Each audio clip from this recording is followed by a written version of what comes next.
Hi friends, అందరూ నమస్కారం. ఆడబిడ్డ అనేది ప్రతి నెల మహిళలకు 1500. ఈ పథకానికి సంబంధించినటువంటి ఇటీవల లేటెస్ట్ న్యూస్ కూడా వచ్చింది. దాంతోపాటుగా మేజర్గా అడుగుతున్న డౌట్ ఏంటంటే ఏజ్ ఎంత ఉండాలి, ఏ క్యాస్ట్కి వస్తుంది, దీనికి సంబంధించి పూర్తి మార్గదర్శకాలు ఏంటి అనేది ఈ వీడియోలో చూద్దాం. ఫస్ట్ టైం కనుక మీరు మన ఛానల్ చూసినట్లయితే ఇప్పుడే ఛానల్ని సబ్స్క్రైబ్ చేసి బెల్లైకన్ అయితే యాక్టివేట్ చేసి ఉంచుకోండి. ప్రతిరోజు వచ్చిన ఇలాంటి అప్డేట్స్ మీరు తెలుసుకోవచ్చు. ఆడబిడ్డ అనేది పథకానికి సంబంధించిన ఏ చిన్న అప్డేట్స్ మీరు తెలియాలనుకుంటే మాత్రం ఖచ్చితంగా ఫాలో అవుతున్నాను ఛానల్ని. అయితే ఏపీ రాష్ట్ర వ్యాప్తంగా ఉన్నటువంటి మహిళని దృష్టిలో పెట్టుకొని తెచ్చిన ఏకైక పథకం ఆడబిడ్డ అనేది. ఈ పథకానికి సంబంధించినటువంటి ముఖ్యంగా మహిళల వయసు ఎంత నుంచి ఎంతలోపు ఉండాలి అన్న విషయానికి వస్తే 19 సంవత్సరాల నుంచి 59 సంవత్సరాల లోపు మధ్య వయసు ఉండాలి మహిళలందరికీ.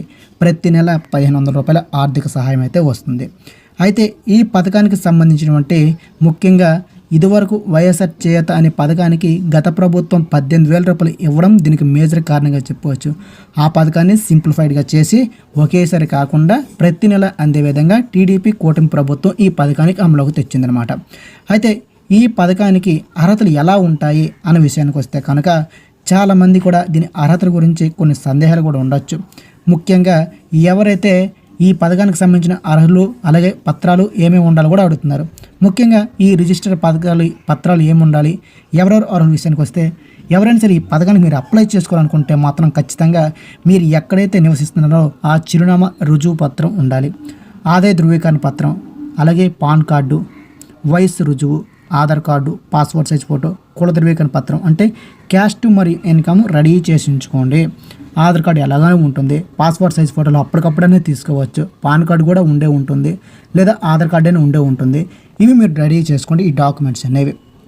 అయితే ఎలా దరఖాస్తు చేయాలి అని చాలామంది కూడా అడుగుతూ ఉన్నారు. పథకానికి సంబంధించి ప్రస్తుతానికి ఎలాంటి దరఖాస్తులు అప్లికేషన్స్ స్వీకరించలేదు.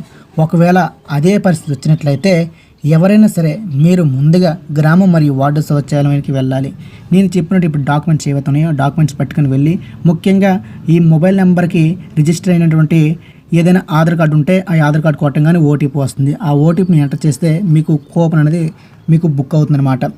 ఆ ఓపెన్ అయిన తర్వాత వారు డిజిటల్ అసిస్టెంట్లు అప్లై చేస్తారు.